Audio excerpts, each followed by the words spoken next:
America, more than any other continent on the planet, is a fusion of great but often clashing cultures. The conquering empires of Spain and Portugal made a huge impact on the native cultures of these lands. But in the last 100 years, the pre-Hispanic civilizations that existed here before European colonization have reasserted many of their traditions. The result is a heady and vibrant mix of Europe's golden age and the mysterious beliefs of ancient tribes that once ruled. In this Bazaar special, we sample some of these treasures of Latin America. The Spanish brought many things with them from Europe, including a variety of new foods. Among them was the grapevine, which was introduced to the more temperate climates of South America, in areas of Brazil, Chile, and of course, Argentina. Stretched out across the foothills and plains of the Andes Mountains, the Mendoza region has the perfect climate for producing wine. They've been growing grapes and making wine here for hundreds of years, and today it's quickly becoming one of the finest wine producers in the world. These are Malbec grapes. Now, they were brought here from Europe by the first immigrants to the region. Now, in France, they were originally considered as a less noble grape variety, and they were practically phased out. But here in Argentina, they've been flourishing, providing mouth-watering results. Now, they look very juicy, so I have to taste one. They're really sweet. I can't wait to taste the wine. Thanks to the Malbec grape, world-class vineyards have been springing up all over Mendoza, and I'm visiting one of the frontrunners, Fournier. Modern, sleek and innovative, the Fournier winery was designed by celebrated Argentinian architect Eliana Bormida. Eliana's groundbreaking construction is meant to produce not just a superlative wine, but one that chimes perfectly with the surroundings. This is the main square. You can see all around the huge plain, which was originally a desert, and now it has become a magnificent oasis with vineyards irrigated by pure waters from the Andes, melted from snows and ice. It's not like a winery I've ever seen before. No. Ultra-modern. The idea was to create a very modern winery that could express the 21st century and the new world. Argentina and Mendoza is not the past, it's future. Now we're going upstairs to the terrace. Fournier's design embraces many radical new techniques in wine production, in particular the use of gravity to enhance flavor and texture and conserve energy. Starting on an upper platform, grapes are poured into containers on the floor below. The weight of the gravity crushes the grapes naturally without the need of pressurized pumps. Once the wine is fermented, it passes down again to the basement where it is stored and aged.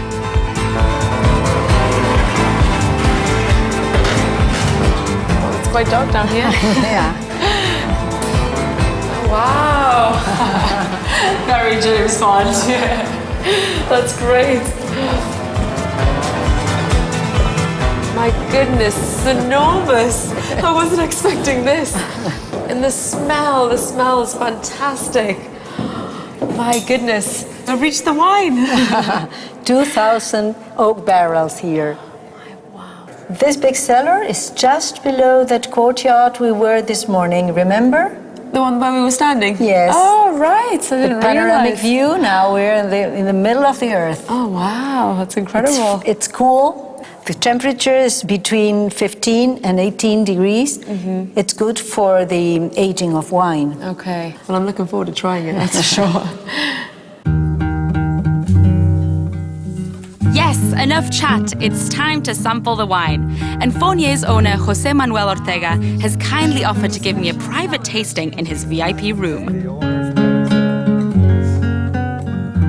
Feels good to be around so many wines. Yeah. I've been waiting for this part of the day. I've toured your whole winery. This is the real deal now. This We is can it. actually taste the wines, the real thing. Fantastic. So what are we tasting? We're going to taste our two top wines. We're going to start with a Big Crux blend. Okay. It's a blend of Malbec, Tempranillo, and Merlot. Oh, wow. And then we're going to finish off with our Alpha Crux Malbec. Good. Well, let's get drinking then. All right, let's start with this one. It's a beautiful wine. It's 2008. Okay.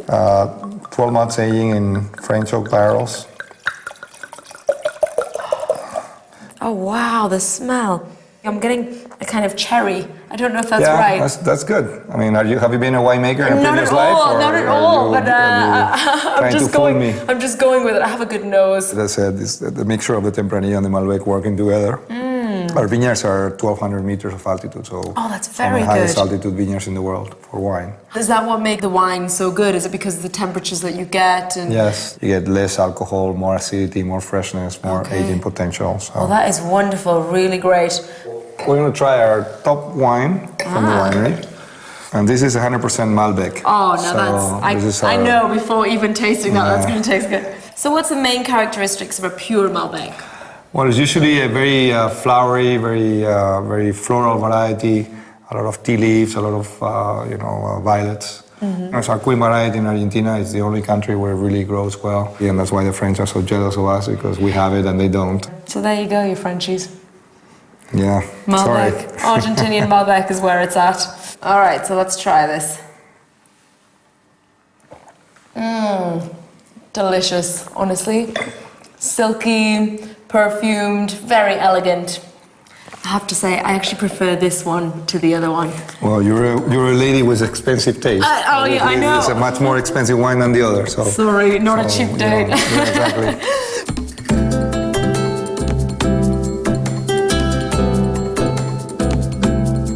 Mendoza may be a popular Argentinian destination for wine lovers from around the globe, but beach lovers in this part of Latin America flock to the coast of neighboring Uruguay, known locally as the South American Riviera.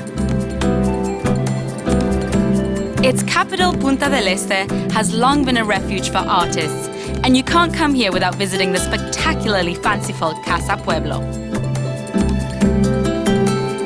Home to Uruguayan artist Carlos Paez Vilaro, Casa Pueblo began life as a small shack when Carlos moved here in the 1950s, seeking isolation and inspiration for his art. As his popularity grew, so did his home, resulting in the fantastic vision you see today. Casa Pueblo boasts a 5-star hotel, art museum, and is one of the most popular tourist sites in the area. Holly Morris meets up with its creator. What did you think when you first stepped onto this land here? Cuando descubrí este lugar, sentí la misma emoción que debe haber sentido el hombre cuando llegó a la luna y la pisó. El primer estudio fue esa casita de madera y de lata inicialmente. Sí, el comienzo de esta obra fue una especie de atrevimiento, porque yo no soy arquitecto. Así que la ausencia de la arquitectura en mi mano fue muy fuerte y me llevó a improvisar haciendo ventanas y puertas y pisos tirados a la deriva. Casa Pueblo se fue transformando en una especie de ferrocarril en el cual los cuartos se fueron enganchando uno a uno hasta llegar al mar. Y aquí está fundida en esta casa, está esa casita de madera y la casita de lata. North of the captivating Atlantic coastline is one of the great natural wonders of Latin America, Iguazu Falls. The falls border 3 countries, Argentina, Brazil, and Paraguay. To get there from the Paraguayan side, you need to cross the border from the market town of Ciudad del Este, one of the busiest border crossings and shopping destinations on the continent. There is so much trade going on here. Forbes magazine ranked it as the 3rd biggest commercial center in the world, behind Hong Kong and Miami, as Holly finds out. They say this is where Paraguayans come to buy computers and Brazilians come to buy everything else because of the low taxation rate. They come across the border, load up, and then go back. Now, a fair amount of these goods are smuggled. They're waterproofed, put on boats, and sent back over the border under the cover of night.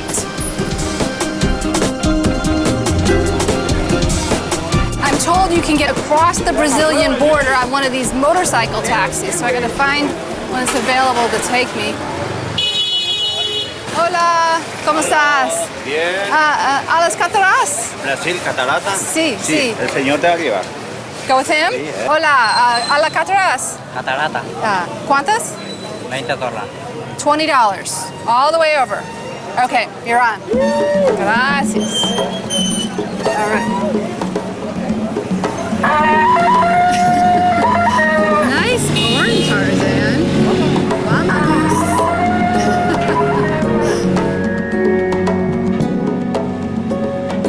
The journey to the falls takes about half an hour by taxi, depending on how long it takes you to get across the border.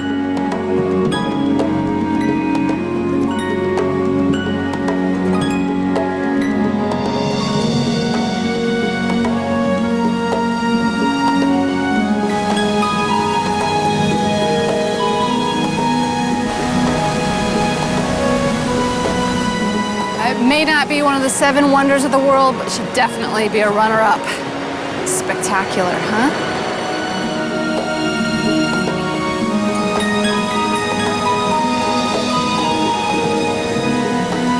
These magnificent falls are created as the Iguazu River tumbles over the Paraná Plateau. The falls range from 60 to 82 meters in height and stretch for 2.7 kilometers. Depending on rainfall, there can be between 150 and 300 separate falls flowing at any given time. It's like being in the center of the storm, like middle of the magic. Just want to reach out and touch the power.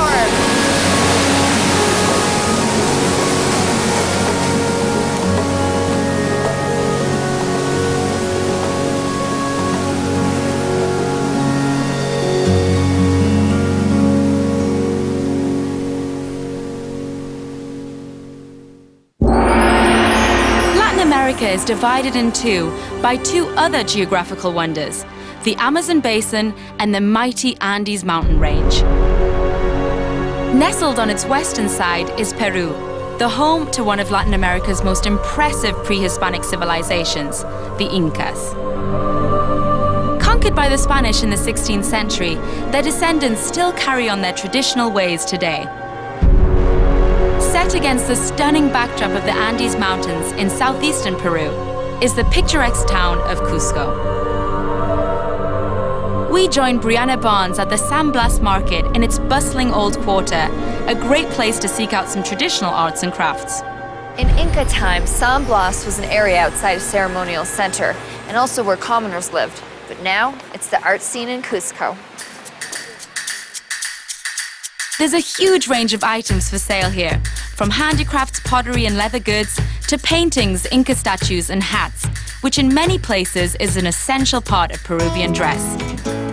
Wow, look at this little setup. It's just have a whole bunch of hats. Each different hat represents a different area. This one from Arequipa. If you wear it straight on, you're married. But if you're single, to the side. This one's from Pisac, and traditionally I believe they have different flowers all around signifying different things. It's kind of like a sombrero-esque type style. I like it, I like it. This one's really neat. It kind of represents a mountain, and it's from areas where there's lots of mountain. And the more pantufles you have, the higher your mountain. I like this one. My mountain's pretty high. This hat is great because it's unisex. It's from Ayacucho. And the way you can tell it's unisex is if the brim is down, it's for men. If the brim is up, it's for women. Throughout Peru, women are recognized in many instances by their hat styles, which reflect the culture of their region or village. In Cajamarca province, both women and men wear enormous hats made from trimmed palm tree leaves. And in Puno, married women wear bola hats made from filter, cloth, flannel or wool. It's thought the bola hat worn by Quechua and Aymara women was first introduced by British railway workers in the 1920s. The pre-Hispanic civilizations, such as the Inca, that once ruled over much of Latin America before the Spanish arrived, left behind an amazing array of artifacts. These can be found in museums across the continent. The Gold Museum in Bogotá, Colombia, houses one of the most impressive displays of Inca gold, molded into a vast range of ceremonial objects. These beautiful creations were often melted down by Spanish conquistadores, who created one of the world's wealthiest empires in the 16th century by plundering these riches. And in Cusco's pre-Columbian art museum, you'll find a vast array of pottery, jewelry, and ancient weaponry.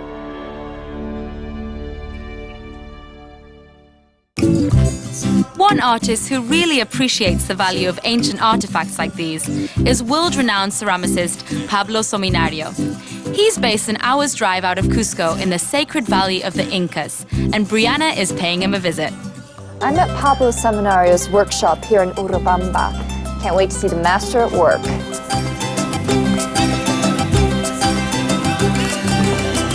Hi! Hello.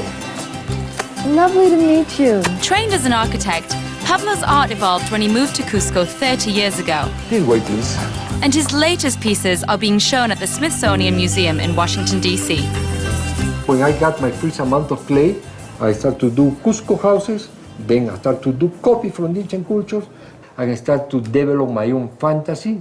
I really don't know what I am doing. The people who study, they will tell me what I am doing. Which, it seems, they do. The Natural History Field Museum in Chicago has more than 40 pieces of Pablo's art. They wanted to have a collection of my work because they have a collection of contemporary native art. So I didn't know that I was doing contemporary native art. Now I have a label. These pieces, they begin with dreams, with real dreams when I am sleeping. I just create all these pieces to share like a fruit, like a tree gives a fruit. I think I am giving some fruit. There are about 15 or 20 small workshops that they are copying me in this town. What I am planning for my future is to build a small museum where I can show the creative process, showing the ancient techniques to teach people to be creative. Like Pablo, many artists from across Latin America have fused influences from a pre-Hispanic past with those of the Spanish period, and nowhere more so than in countries like Mexico. Diego Rivera and his wife Frida Kahlo are not only Mexico's most famous artists, their love for each other and traditional Mexican culture has captured the imagination of art lovers from around the globe. The Mexican Revolution in the early part of the 20th century coincided with the rise of socialism in Europe, and Rivera's rise to prominence as an exceptional artist. He used his talents to construct giant murals, echoing his socialist beliefs and his conviction that Mexico needed to not only be a more just and equal society in its post-colonial period, but one that reconnected with its pre-Hispanic past. Both Frida and Diego had Mexican origins, so when they got married, they shared a lot of these ideas where they wanted to preserve the Mexican traditions. Diego came to gather a very rich collection of 50,000 archaeological pieces. They used to buy it, and they used to share these feelings with pre-Hispanic pieces of art. But as well, they shared like this idea of being really well cultivated. They read a lot. They had a really important collection of different kind of objects like the ex-votos. The history of the ex-votos is that when people asked Jesus for a favor and they got this favor done, they used to go to the churches and ask unknown painters to paint the history and write like a sentence thanking the god or the saint for this favor done. They were beautifully painted with very Mexican colors and very simple images painted on steel. They found them on churches. Frida was influenced by the ex-votos, the way that the ex-votos were painted, in some of her paintings. Her father's portrait, she did it in the way of the ex-votos. Diego and Frida shared adjoining homes in San Angel in Mexico City for the early part of their relationship. She lived in the red house and he in the blue. Frida was also a gifted artist who moved everyone with her own tragic and extraordinary story. When Frida was a young woman, she entered the National High School, which was the most important high school in Mexico, with the idea of studying later on medicine. Unfortunately, one day when she came out from the high school, she took a bus and the bus suffered a terrible accident. A metal bar went through her body, damaging internal organs, her ribs, her column, and also her right leg was pressed. This leg was the leg that suffered from the polio when she was a little girl. After the accident, Frida had to wear corsets all of her life.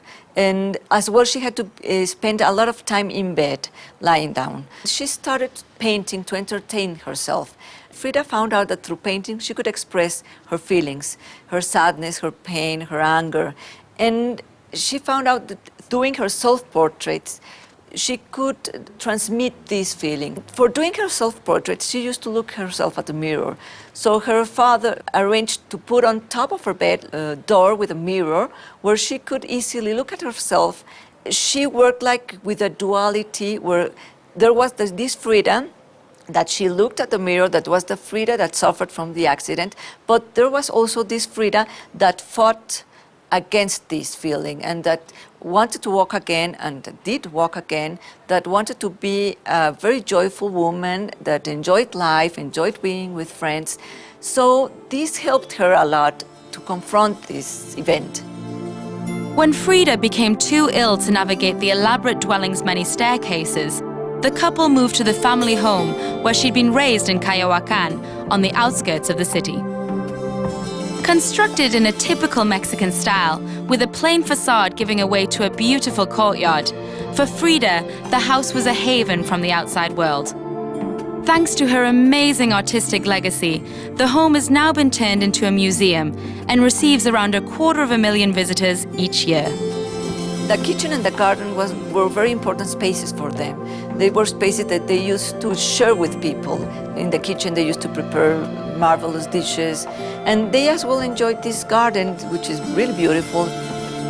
The house originally was decorated in a European style. The color wasn't blue, the floor wasn't yellow, but when Frida and Diego got married and they lived here and worked in this space, they started doing some changes in the house. All of the spaces were decorated with objects that they bought from different parts of the country. They wanted to preserve the Mexican traditions. They wanted to give, again, the importance to what was lost.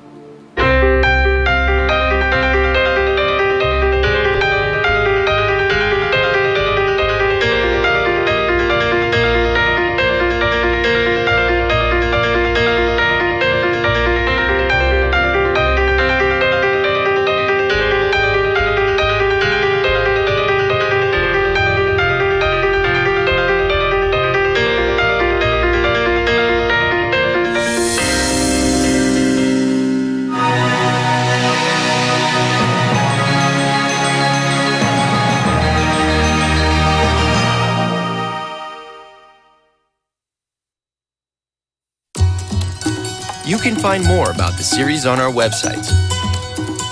Programs from pilot series are available on DVD. Or visit globetrekkerchannel.tv to find out where you can watch us online. Music from the series is available on CD. You can also order pilot books featuring information on festivals, events, and outdoor activities. To order pilot products, visit the website pilotguides.com.